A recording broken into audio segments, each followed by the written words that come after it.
أعوذ بالله من الشيطان الرجيم بسم الله الرحمن الرحيم إنما أموالكم وأولادكم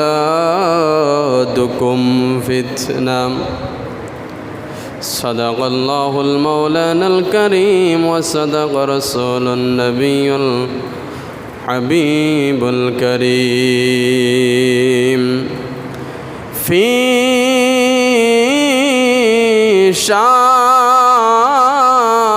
حبيبه ومحبوبه مخبرا وآمرا إن الله وملائكته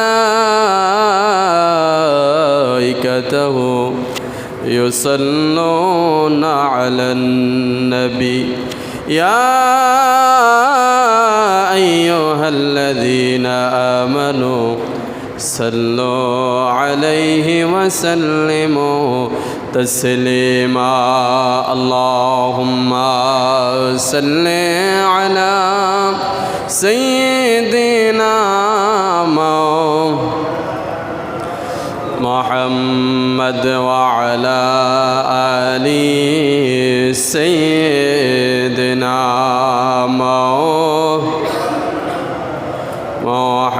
محمد اللهم صل على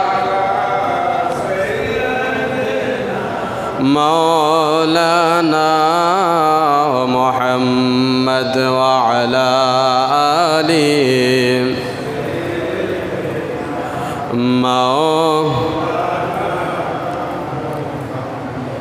লক্ষ কোটি সালাম জানাই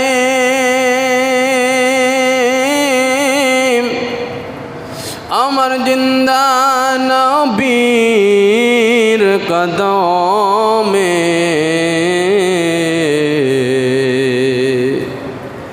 দয়া করে পার করিয়েন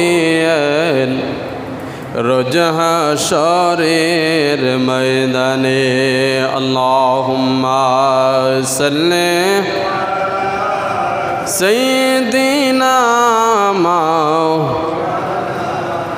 মুহাম্মদ ওয়া আলা আলি মাওলানা লা ইলাহা লা ইলাহা লা ইলাহা লা ইলাহা লা ইলাহা লা ইলাহা লা ইলাহা لا إله إلا الله محمد رسول الله صلى الله عليه وسلم الحمد لله মহান আল্লাহ রব্বুল আলামিনের দরবারে শুকর গুজার করি যে আল্লাহ রব্বুল আলামিন আজ পবিত্র জুমার দিনে আমাদেরকে দয়া মায়া করে মহাব্বত করে ভালোবেসে আজ মাহে জামাদি উসানির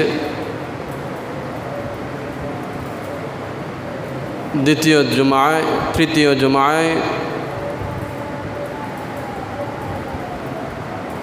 আল্লাহ রব্বুল আলামিন আজ পবিত্র জুমার ঘরে জুমার নামাজ আদায়ের লক্ষ্যে কবুল করেছেন। রব্বুল ইজ্জতের দরবারে অন্তরের অন্তঃস্থল থেকে অসংখ্য শুকর এবং কৃতজ্ঞতা জ্ঞাপন করি। জবান খুলে উচ্চ আওয়াজে বলি আলহামদুলিল্লাহ।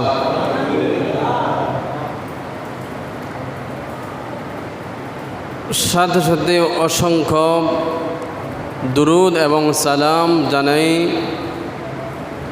আকায়ে মাওলা তাজদার মদিনা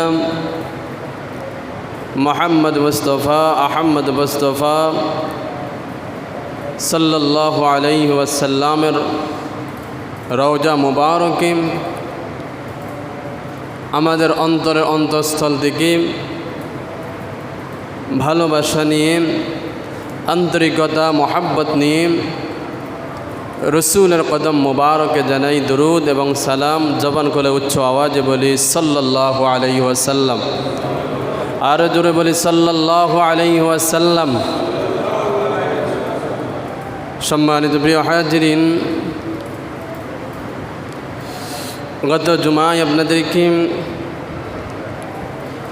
ঈমানের পরীক্ষা, ঈমানদারদের পর আল্লাহর পক্ষ থেকে পরীক্ষা আসবেই।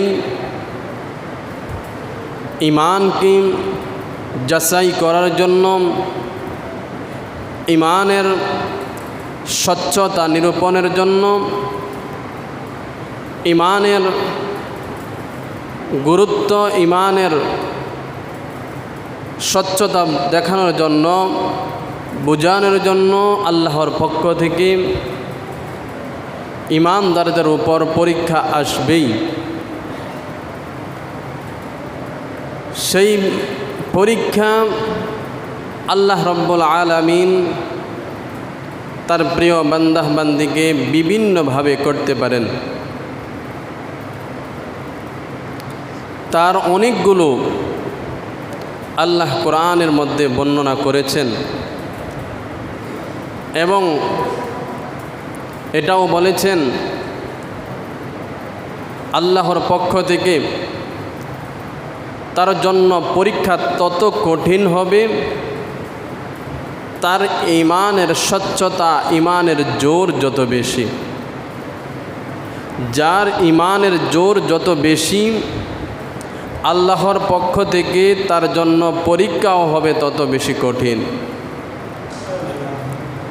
পৃথিবীর মধ্যে আল্লাহর বান্দা বান্দি যা পাঠিয়েছেন, এদের মধ্যে সবচেয়ে স্বচ্ছ ঈমানদার হলেন, সবচেয়ে স্বচ্ছ এবং আল্লাহ ভীরু, আল্লাহর অতি নিকটে কাছের বন্ধু হলেন আমার আপনার নবী। এই জন্য আল্লাহ রব্বুল আলামিন সবচেয়ে বেশি পরীক্ষা করেছেন আমার আপনার নবীকে। জগৎকে বুঝিয়ে দিয়েছেন, জগৎ যেন বলতে না পারে যে হাবিব তার বন্ধু হওয়ার কারণে তাকে কোনরূপ কষ্ট দুঃখ পেতে হয় না, এটা যেন না হয়। আল্লাহ তার প্রিয় হাবিবকে কত পরীক্ষা করেছেন, আর এই পরীক্ষাগুলোর মধ্যে আমার নবীর ধৈর্য এবং মনোবল কেমন ছিল সেটাও জগৎবাসীর সামনে আল্লাহ প্রকাশ করেছেন।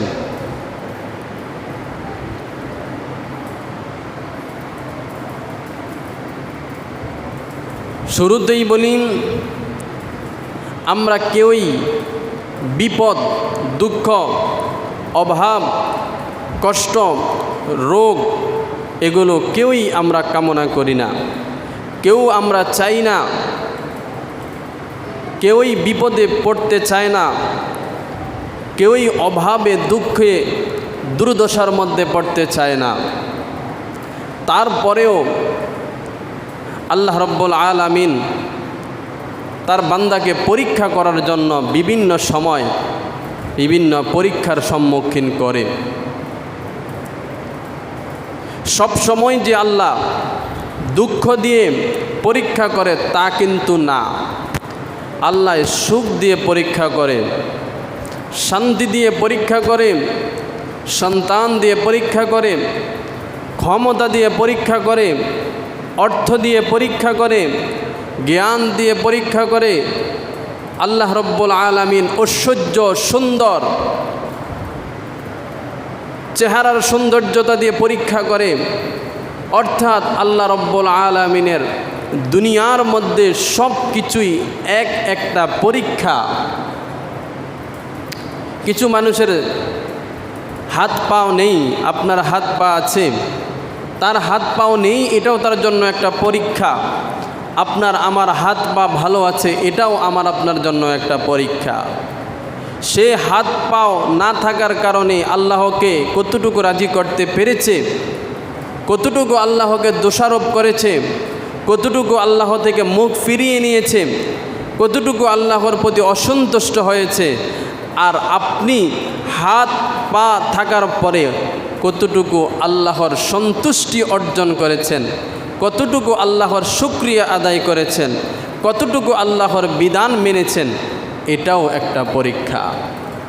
তো প্রতি পরীক্ষা সব সময় দুঃখ কষ্ট এটার মাধ্যমে নয়, আল্লাহ যখন যেভাবে চায় সেভাবেই তার বান্দাকে পরীক্ষা করে।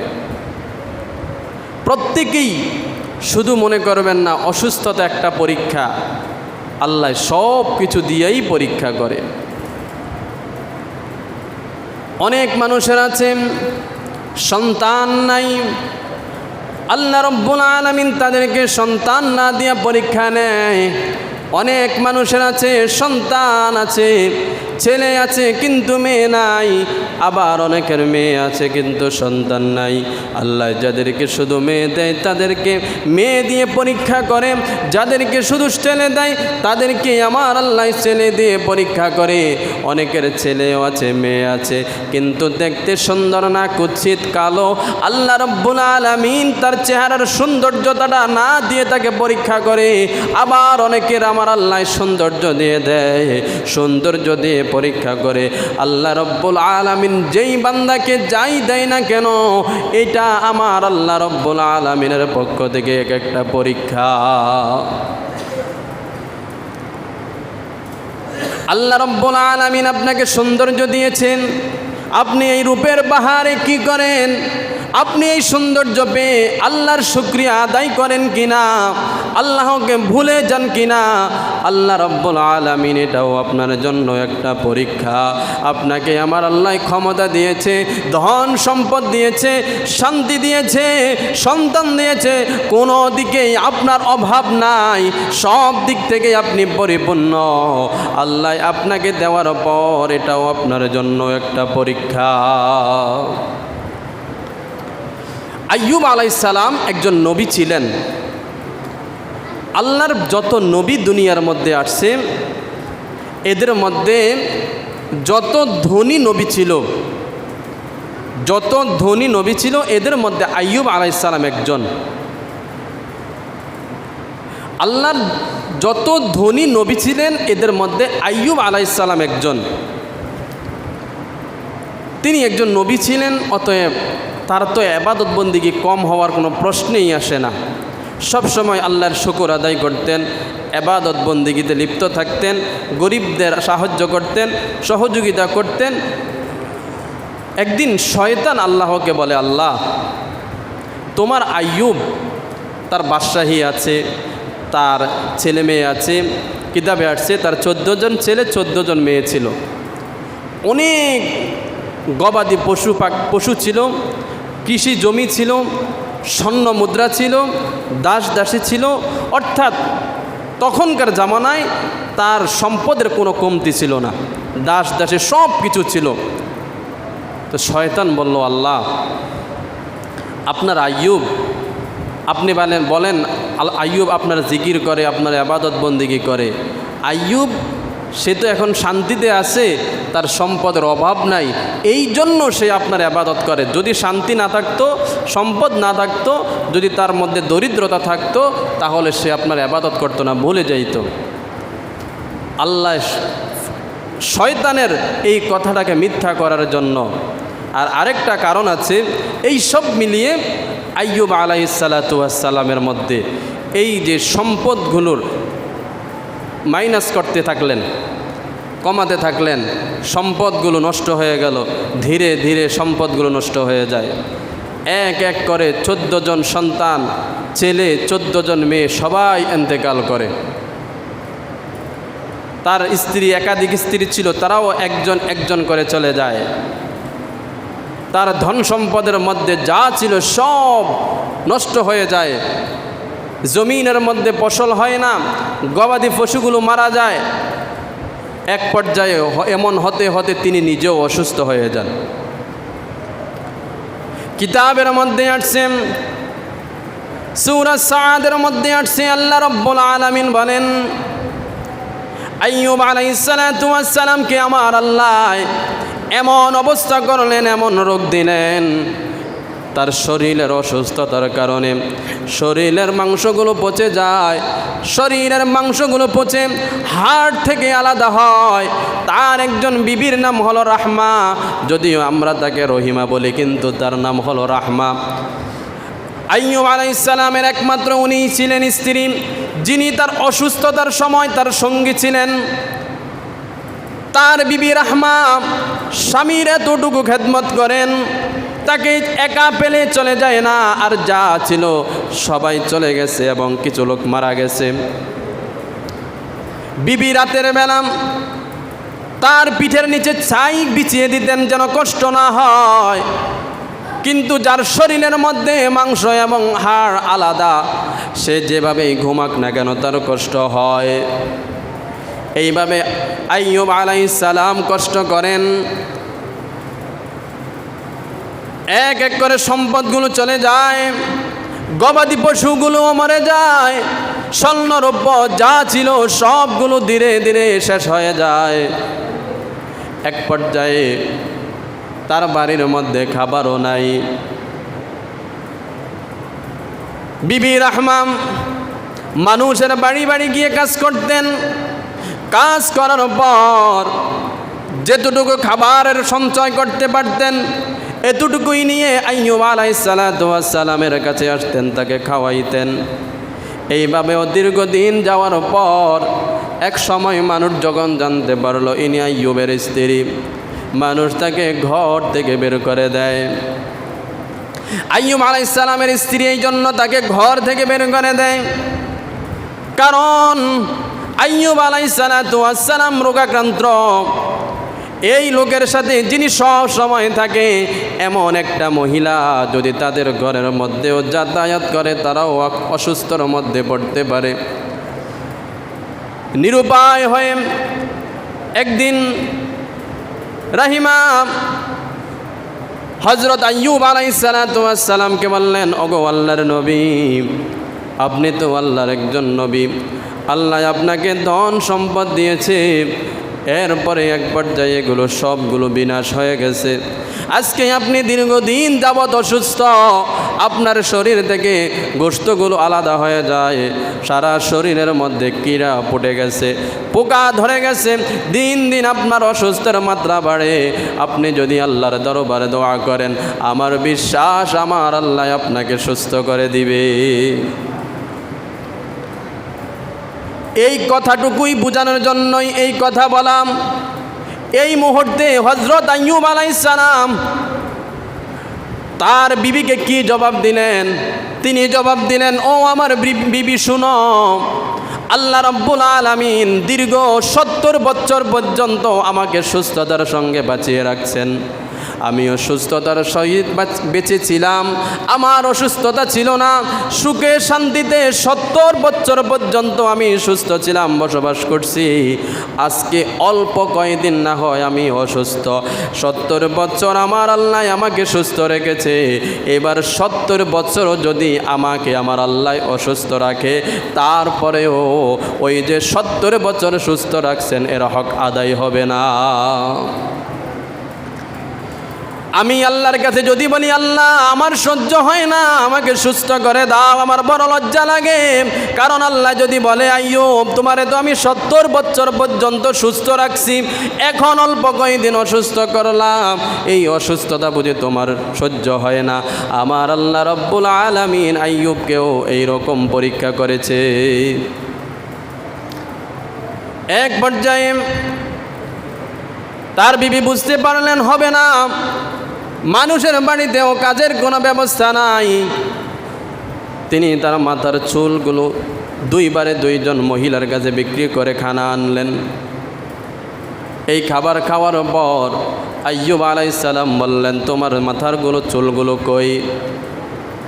ও স্বামী, আপনার এই অসুস্থতার সময় আমি মানুষের বাড়িতে বাড়িতে গিয়ে কাজ করতাম, সেই কাজের বিনিময়ে মানুষ আমাকে খাবার দিত, আপনার জন্য আনতাম। কিন্তু মানুষ যখন জানলো আমি আপনার সঙ্গে থাকি আর তারাও এই রোগে আক্রান্ত হতে পারে, এই জন্য তারা আর কোনো কাজ দেয় না। আমি আমার মাথার চুলগুলো বিক্রি করে আপনার জন্য খাবারের ব্যবস্থা করেছি। আইয়ুব আলাইহিস সালাম আল্লাহর কাছে দোয়া করলেন, আল্লাহ রব্বি আন্নী মাসসানিয়াদ দুররু ওয়া আনতা আরহামুর রাহিমিন। আমার আল্লাহ রব্বুল আলামিন একটা ঘাসের কথা বললেন, ওই ঘাসটা তখন পাওয়া যেত, ঘাসটার কথা বললেন উরকুদ বিরিজলিকা হাযা মুগতাসালুম বারিদুম ওয়া শারাব, ঠান্ডা পানির সাথে এই ঘাসটা তোমার শরীরের সাথে মুছা দাও। আমার আল্লাহ রব্বুল আলামিন এর কারণে তাকে পরিপূর্ণ আরোগ্য দান করে দিয়েছে। পরীক্ষা আল্লাহ রব্বুল আলামিন তার প্রিয় বান্দা আইয়ুব আলাইহিস সালাতু ওয়াস সালামকে রোগ দিয়ে, সম্পদ দিয়ে আল্লাহ রব্বুল আলামিন পরীক্ষা করেছেন। আইয়ুব আলাইহিস সালাতু ওয়াস সালামের সারা শরীর যখন পোকায় আক্রান্ত করেছে, সারা শরীর পোকায় আক্রান্ত করার পরে জিহ্বার মধ্যেও যখন পোকায় আক্রান্ত করে, আল্লাহর কাছে ডাক দিয়ে বলল, আল্লাহ তাফসীরে জালালাইনের মধ্যে এই বর্ণনাটুকু আসছে। আল্লাহকে ডাক দিয়ে বললেন, আল্লাহ সারা শরীরের মধ্যে পোকায় ধরলো, আমি তোমাকে আমার জিহ্বা দিয়ে ডাকলাম, কষ্ট হয় না। আল্লাহ এখন যদি আমার জিহ্বার মধ্যেও পোকায় ধরে, তোমার জিকির আমি কেমনে করব? অন্তত আমার এই জিহ্বাটা পোকা থেকে হেফাজত রাখো।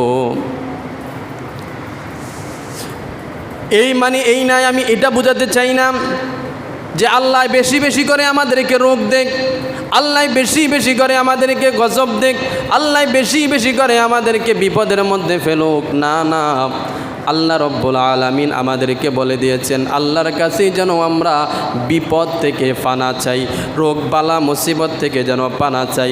তারপরেও আল্লাহ যদি আমাদেরকে পরীক্ষার সম্মুখীন করে, ওই সময় আমাদের কর্তব্য হলো আল্লাহকে গালি না দেওয়া, আল্লাহকে আল্লাহর বিরুদ্ধে না কথা বলা, আল্লাহকে গালি না দিয়ে ধৈর্য ধারণ করে আল্লাহর পরীক্ষা মোকাবেলা করা। এখন আমরা যদি আল্লাহর জিকির আজকার করি, ইবাদত বন্দিগি করি, আল্লাহ রব্বুল আলামিনকে ডাকার পরে, সৎ পথে চলার পরেও, তারপরেও যদি আমার মধ্যে রোগ বালাই বেশি আসে, আমার উপর আল্লাহ রব্বুল আলামিন রোগ দেয়, আমাকে যদি আমার আল্লাহ বিপদের মধ্যে ফেলায়, তখন আমরা আল্লাহ রব্বুল আলামিনকে গালি দেই, আল্লাহ রব্বুল আলামিনকে বকা দেই, আর বলি দুনিয়ার তো মানুষ আযাব গজবের কাজ করে, তাদেরকে দেয় না, আমার এই খালি আল্লাহ দেখে। নাউজুবিল্লাহ বলেন, আরো জোরে বলেন না নাউজুবিল্লাহ। ওই যে আমার আল্লাহ রব্বুল আলামিন বলেছেন, ও দুনিয়ার মানুষ, আমি আল্লাহ পরীক্ষা ইমানদারদেরকে করি আর বেঈমানদেরকে গজব দেই। আলা ইন্না নাসরুল্লাহি করিব, আমার ইমানদার বান্দাদেরকেও আমি আল্লাহ পরীক্ষার জন্য বিপদের সম্মুখীন করি। তবে বিপদের মধ্যে পালার পর আমি আল্লাহ সেই বিপদ থেকে উদ্ধার করি, কারণ আমার নেককার বান্দাদের অতি নিকটে আমি আল্লাহর সাহায্য। আর বেঈমান নাফরমান যদি একবার বিপদের মধ্যে ফেলায়, আমি আল্লাহ রব্বুল আলামিন তাকে সমূলে ধ্বংস করে দেই। এই যে দীর্ঘ 18 বছর পর্যন্ত আইয়ুব আলাইহিস সালাম রোগের মধ্যে থাকা সত্ত্বেও আমার আল্লাহ যখন তার পরীক্ষা পরিপূর্ণতা পেল, আবার তাকে পরিপূর্ণ সুস্থতা করে তার সন্তান দিলেন, স্ত্রী দিলেন, আবার তার পরিপূর্ণ সম্পদ সব কিছু আল্লাহ ফিরিয়ে দিলেন। এটা হলো আল্লাহর পরীক্ষা। তো যে কোনো সময় যদি আমাদের উপর বিপদ আপদ, যে কোনো মুসিবত আসলে আমাদের ধৈর্য ধরতে হবে, আমাদের আল্লাহর কাছে পানা চাইতে হবে এবং ধৈর্য ধরতে হবে। কোনো অবস্থাতেই আল্লাহকে দোষারোপ করা যাবে, কথা বলেন, যাবে সব অবস্থা আল্লাহর পক্ষ থেকে মেনে নিতে হবে। যেই কোনো পরিস্থিতি আল্লাহ রব্বুল আলামিন হয়তো বান্দার কল্যাণ আমরা সাময়িক বর্তমানে হয়তো বুঝি না, এটা সুদূর ভবিষ্যতে আমাদের জন্য হয়তো কল্যাণও হতে পারে। অনেক কিছু চাই, হয়তো আল্লাহ দেয় না, এটার জন্য মাঝে মাঝে হয়তো আমাদের মন খারাপ, আল্লাহকে গালিও দেই। এত নামাজ পড়ি, এত কান্দাকাটি করি, এত সদকা করি, আমি আল্লাহর কাছে এই জিনিসটাই তো শুধু চেয়েছিলাম, আল্লাহ আমাকে দিল না। ও বান্দা, আল্লাহ তোমাকে দেয় না, হয়তো এই জিনিসটা তোমাকে জাহান্নামে নেওয়ার মূল কারণ হতে পারে। এই জিনিসটা তোমার ভবিষ্যতের জন্য মারাত্মকভাবে খারাপ কোনো কিছু হতে পারে, কারণ ভবিষ্যৎ একমাত্র জানে কে? আর কথা বলেন না, জানে কে? আল্লাহ রব্বুল আলামিন জানে। এই জন্য যায় কিছু, তবে আল্লাহর কাছে চাইতে হবে, বিপদ থেকে পানা চাইতে হবে। এরপরেও আল্লাহ যদি বিপদ দেয়, সেটার জন্য ধৈর্য ধারণ করে আল্লাহর কাছে ক্ষমা এবং পরিত্রাণ চাইতে হবে। এরপরে যেহেতু আল্লাহ রব্বুল আলামিন তাদেরকে বেশি পরীক্ষা করে যাদের ঈমানের জোর বেশি। তো পৃথিবীতে যত মানুষ আছে, নবীদের থেকে উম্মতের ঈমানের জোর কি বেশি হবে? বুঝেন নাই কথা। নবীদের ঈমানের জোর কি উম্মতের থেকে কম হবে? বেশি হবে। আল্লাহ বেশি বেশি পরীক্ষা করেছেন নবীদেরকে। আল্লাহ বলেন, وَإِذِ ابْتَلَى إِبْرَاهِيمُ رَبُّهُ بِكَلِمَاتٍ فَأَتَمَّهُنَّ। আল্লাহ রব্বুল আলামিনের খলিলুল্লাহ হযরত ইব্রাহিম আলাইহিস সালাতু ওয়াস সালাম, আল্লাহ রব্বুল আলামিন বলেন, আমি আমার ইব্রাহিমকে পরীক্ষা করেছি, বারবার পরীক্ষা করেছি। রব্বুহু বিকালিমাতিন ফাতাম্মাহুন্না, আমার ইব্রাহিম প্রত্যেকটা পরীক্ষায় পরিপূর্ণভাবে উত্তীর্ণ হয়েছে। কেমন পরীক্ষা? এমন ঘরের মধ্যে ইব্রাহিম আলাইহিস সালামকে পাঠাইলেন, যেই ঘরের মধ্যে, যেই পরিবারের মধ্যে প্রায় প্রত্যেকেই ছিলেন মূর্তি পূজক, প্রত্যেকেই ছিলেন মূর্তি পূজক। এমন একটা পরিবারের মধ্যে ইব্রাহিম আলাইহিস সালাম আসলেন এবং আয়েশা সেই পরিবারের মধ্যে সর্বপ্রথম তিনি মূর্তি পূজার বিরুদ্ধে স্লোগান দিয়ে প্রমাণ করলেন আল্লাহ রব্বুল আলামিনের ওয়াহদানিয়াত সত্য, এবং যেখানেই থাকি না কেন সর্ব অবস্থায় আল্লাহ রব্বুল আলামিনের পক্ষেই কথা বলতে হবে। যেখানের চতুর্দিকেই সবাই মূর্তি পূজা করে, মূর্তি পূজারী, এমন এক জায়গার মধ্যে তিনি শুধু ছিলেন রিসালাতের প্রচারক, আল্লাহর পক্ষ থেকে মূর্তি পূজার বিরুদ্ধে। তাহলে এটা কি তার জন্য সাহসিকতার ব্যাপার না? কতটুকু সাহস এবং ত্যাগ হলে গোটা পরিবার, গোটা বংশ একদিকে, আর তিনি ছিলেন তখন একদিকে। এমন কঠিন পরীক্ষা। শুধু তাই নয়, অনেক পরীক্ষা আল্লাহ ইব্রাহিম আলাইহিস সালাতু ওয়াস সালামকে করেছেন, এটাও তো আপনারা শুনেছেন। হযরত ইব্রাহিম আলাইহিস সালাতু ওয়াস সালাম দলে দলে যখন মানুষকে ইসলাম প্রচার করাচ্ছেন, মানুষদেরকে ইসলাম গ্রহণ করায়, ওই সময় নমরুদ বাহিনীর সহ্য হয় না। সিদ্ধান্ত হলো ইব্রাহিম আলাইহিস সালাতু ওয়াস সালামকে আগুনের মধ্যে ফেলা হবে। ক্বালু হাররিকুহু ওয়ানসুরু আলিহাতাকুম ইন কুনতুম ফাইলিন। নমরুদ বাহিনী বললেন, ইব্রাহিমকে আগুনের মধ্যে ফেলা হবে, ধ্বংস করে দেওয়া হবে, জ্বালিয়ে পুড়িয়ে ভস্ম করে দেওয়া হবে। ইব্রাহিম, তুমি যদি তোমার প্রচারিত ধর্ম থেকে ফিরে না আসো, তোমাকে জ্বালিয়ে পুড়িয়ে ধ্বংস করে দেওয়া হবে। ইব্রাহিম আলাইহিস সালাম বলল, তুমি আমাকে যাই করো না কেন, আল্লাহ রব্বুল আলামিন আমাকে পাঠিয়েছে আল্লাহর ধর্ম প্রচার করার জন্য। এতে করে যদি আমার জীবনও চলে যায়, তারপরেও আল্লাহর পক্ষে কথা বলবো। সিদ্ধান্ত হলো ইব্রাহিমকে আগুনের মধ্যে ফেললাম। লম্বা কথা, আল্লাহ রব্বুল আলামিনের ফেরেশতারা আসলো, ইব্রাহিম আলাইহিস সালাতু ওয়াস সালামকে বলল, গো আল্লাহর পয়গম্বর ইব্রাহিম, আমি মিকাইল, আল্লাহ আমার মাধ্যমে পুরা জগতের বৃষ্টির নিয়ন্ত্রণ দিয়েছে। আমি চাইলে বৃষ্টি হবে, তুমি যদি চাও আমি বৃষ্টি দিয়ে এই আগুনগুলো নিভাইয়া দিব। জিব্রাইল আইসা বললাম, ও আল্লাহর পয়গম্বর ইব্রাহিম, আপনি যদি চান আমি আল্লাহর কাছ থেকে আপনার জন্য সাহায্য নিয়ে আসবো। আজরাইল বলল, গো পয়গম্বর, আপনি যদি চান এই জায়গার মধ্যে যারা আছে সবাইকে আমি মেরে ফেলবো। এক একজন এক এক কথা নিয়ে আসেন। ইব্রাহিম আলাইহিস সালাম বলল, ও আল্লাহর ফেরেশতারা, আমি তো তোমার কথার কারণে আজকে আগুনের মধ্যে পড়তেছি না। আল্লাহর বিধান পালন করার জন্য, আল্লাহর বিধান দুনিয়ার মধ্যে চালু করার জন্য আমি আজকে আগুনের মধ্যে পড়তেছি। আমার আল্লাহ তো সব কিছু দেখতেছে। আমার আল্লাহ যদি মনে করে আমার সাহায্য দরকার, আমার আল্লাহ রব্বুল আলামিন সাহায্য করবে। আর যদি আমার আল্লাহ চায় তার বান্দা আগুনের মধ্যে পুড়ে ভস্ম হয়ে যাক, তাহলে আমি ইব্রাহিম আগুনের মধ্যে পড়ে যাব, আমার কোনো আপত্তি নাই। আমার আল্লাহ রব্বুল আলামিন আগুনকে ডাক দিয়া বললেন, আগুন, কুল্লা ইয়া নারু কুনি বারদাও ওয়া সালামান আলা ইব্রাহিম। জোরে বলেন আল্লাহু আকবার।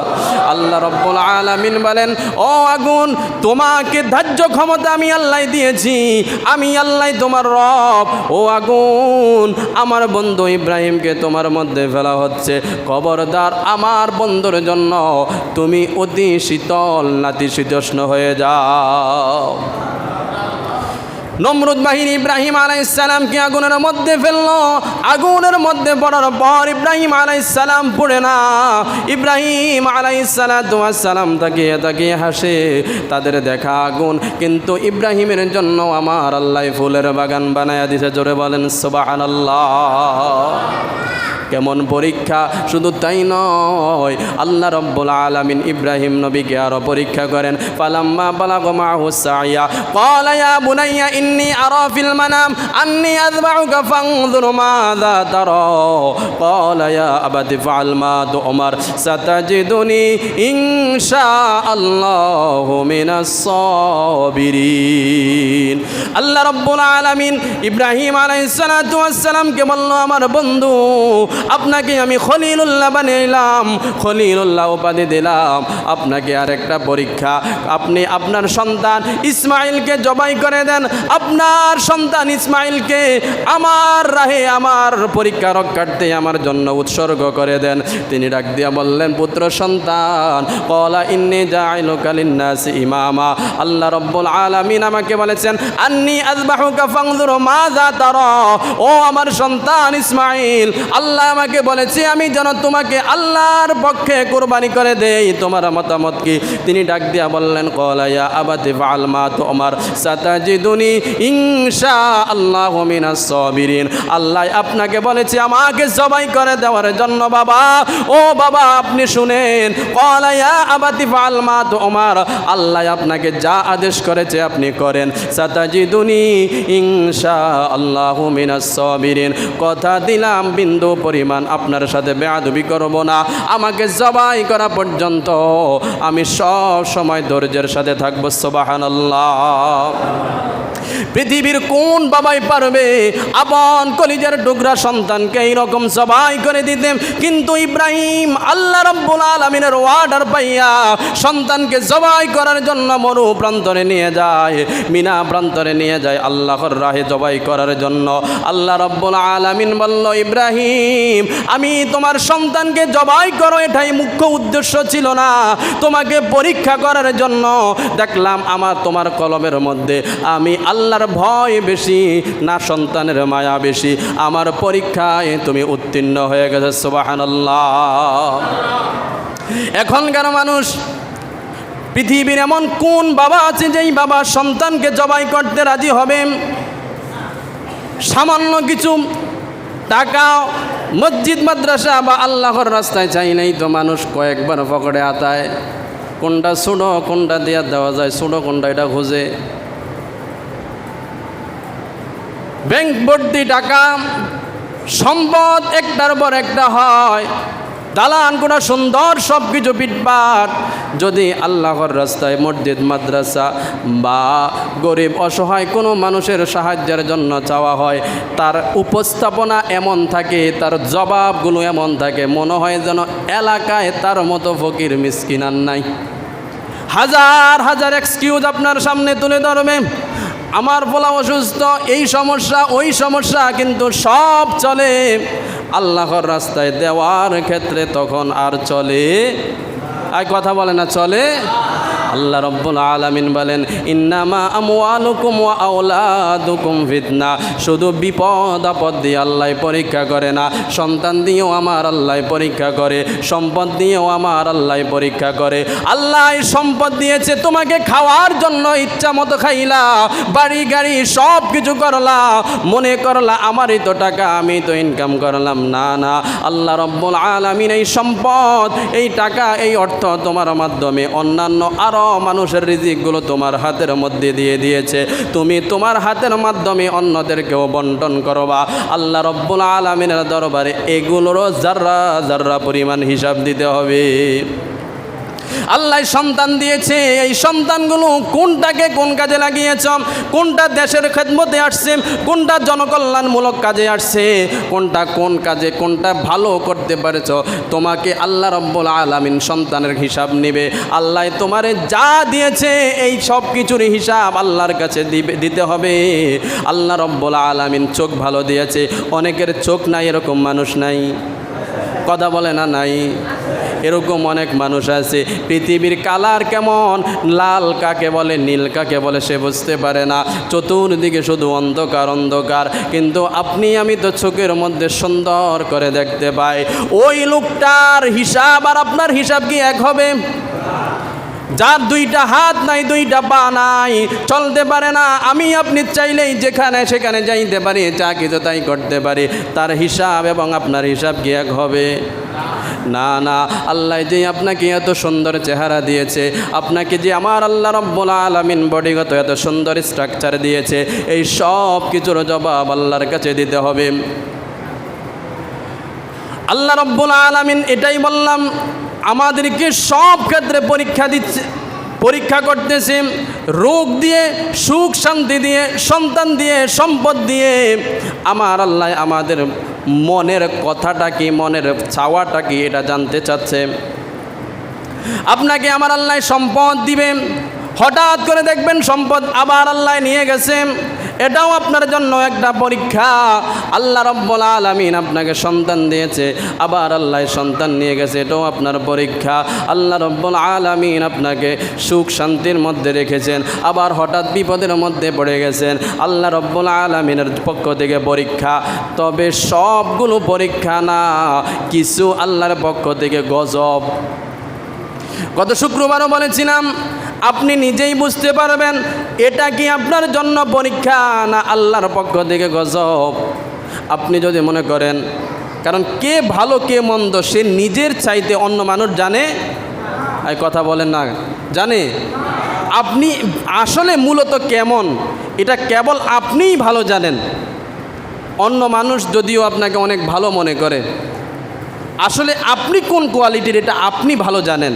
তা আপনি নিজে বুঝতে পারবেন যে আপনার উপরে যে বিপদ আসে, যে মুসিবত আসে, এটা কি আল্লাহ গজব দিয়েছে না পরীক্ষা করতেছে।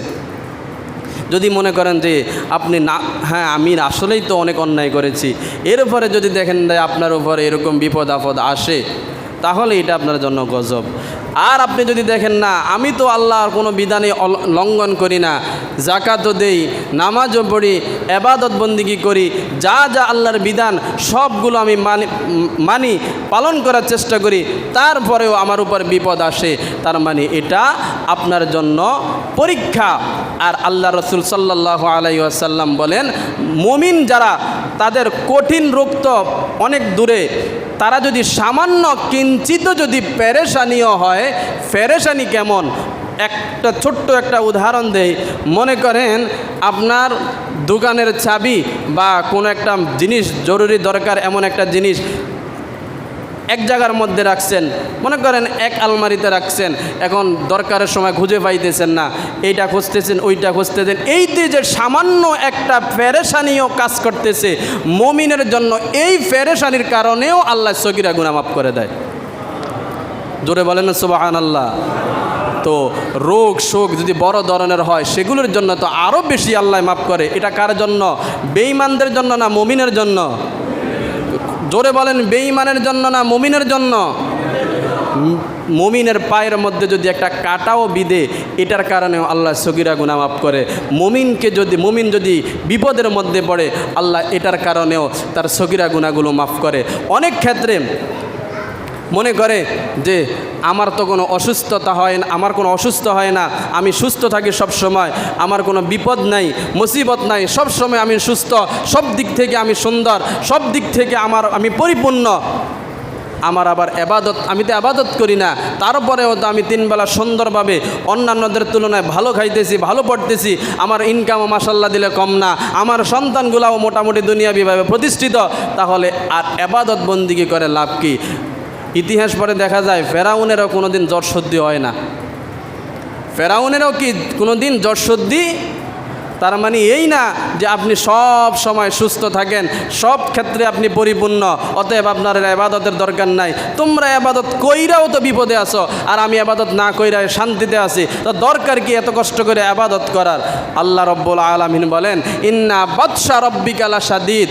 আল্লাহ যখন নাফরমান বেঈমানদেরকে ধরে তখন এমনভাবে ধরে তাকে ধ্বংস করে দেয়, আর যারা ঈমানদার তারা বিপদের মধ্যে পড়ে আবার বিপদ থেকে আল্লাহ উদ্ধার করে, আবার বিপদে পড়লেও আবার বিপদ থেকে উদ্ধার করে। যেটা গত শুক্রবারেও বলেছিলাম, বড় লম্বা গাছ, যেই গাছগুলো একবার তুফানে ভেঙে গেলে একদম গোড়া সহ মূল সহ উপড়ে পড়ে, এগুলো আর সোজা হয়ে দাঁড়া করালেও টিকে না, মরে যায়।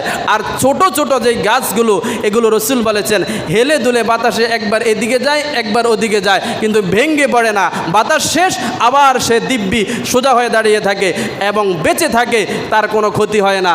আল্লাহ রসুল বলেছেন ওই সমস্ত বড় গাছগুলোর মতোই হলো নাফরমান, যারা সব সময় চিনা টান করে লম্বা হয়ে সুন্দরভাবে পরিপাটিভাবে কোনো বিপদ আপদের সম্মুখীন হয় না, সব সময় সিনা টান করে থাকে। এই মানুষগুলো যখন একবার বিপদে পড়ে তখন একদম মূল সহ পড়ে, এরা আর উঠে দাঁড়ানোর মতো শক্তি থাকে না। আর যারা ঈমানদার তাদেরকে আল্লাহ বিপদে ফেলে তারপরে আবার আলা ইন্না নাসরুল্লাহি করিব, তাদেরকে সহযোগিতা করে, আবার সুস্থ করে, আবার বিপদে পড়লেও আবার আল্লাহ তাদেরকে সহযোগিতা করে, সুন্দর করে আগের মতো করে দেয়। আবার বিপদে পড়লেও তাদেরকে বারবার আল্লাহ সাহায্যের মাধ্যমে তাদেরকে পরিপূর্ণতা দান করে। কিন্তু বেঈমানদেরকে আল্লাহ একবারেই ধ্বংস করে দেয়। আমরা কি ঈমানদার হব না বেঈমান? আরো জোরে বলেন, ঈমানদার হব না বেঈমান হব? আল্লাহ রব্বুল আলামিন আমাদেরকে কবুল করে, জোরে বলেন আমিন। আরো জোরে বলেন আমিন। আল্লাহ রব্বুল আলামিন যেন আমাদের উপর গজব নাজিল না করে।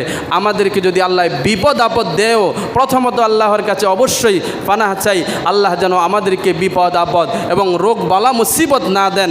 তারপরেও আল্লাহ যদি আল্লাহর পরীক্ষার জন্য আমাদের উপর দেয়, ওই বিপদ আপদ যেন আমরা ধৈর্যের সাথে ঈমানের পরীক্ষা দিয়ে মোকাবেলা করতে পারি। আল্লাহ যেন আমাদেরকে সেই ঈমানে শক্তি দান করে। জোরে বলেন আমিন। আরো জোরে বলেন আমিন। ওয়া আখিরু দাওয়ানা আলহামদুলিল্লাহ।